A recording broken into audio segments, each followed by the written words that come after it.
Les autorités togolaises sont à nouveau sous les projecteurs suite à l'incarcération de membres de la famille de Bertin Abba, un opposant politique décédé en exil. Cette action a suscité une forte réaction de la part de Nathaniel Olympio, leader du Parti des Togolais, qui a vivement critiqué ce qu'il qualifie de gouvernance basée sur la violence. L'épouse du défunt, son fils et Cyril Abba, frère de Bertin Abba, ont été arrêtés à leur retour de l'étranger. Ils font face à des accusations graves telles que complot contre la sûreté intérieure de l'État et financement du terrorisme, des accusations qui alimentent les préoccupations concernant la répression des voix dissidentes au Togo.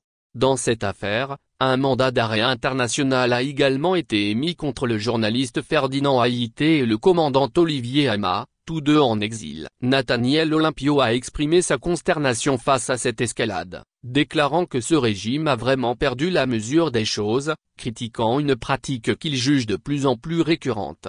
Il a également pointé du doigt la fréquence des arrestations des Togolais de la diaspora de retour au pays, citant le cas de Jean-Paul Oumoulou, militant pro-démocratie toujours détenu depuis novembre 2021. Avec près de 100 prisonniers politiques actuellement détenus, dont certains depuis 2018, et un nombre significatif d'exilés, Nathaniel Olympio a décrit le régime actuel comme un danger permanent pour les Togolais, déplorant en outre les conditions sanitaires défaillantes qui contribuent au décès quotidien de citoyens.